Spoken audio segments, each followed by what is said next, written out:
Welcome to our channel.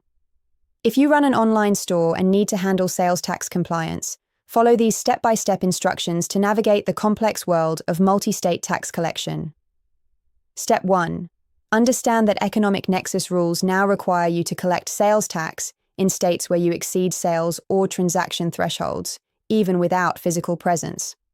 Step 2. Identify which states you have nexus in by tracking where you make sales.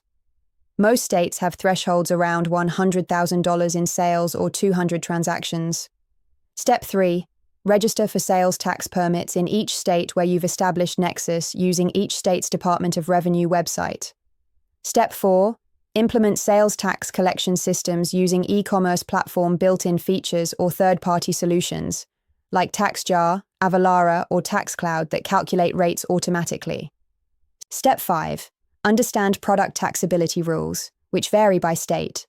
Some states tax digital products differently than physical goods, and food, clothing, and other categories have special rules.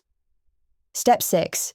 Collect the correct tax rates based on destination-based sourcing, which most states use for online sales, meaning you charge the rate where the buyer is located.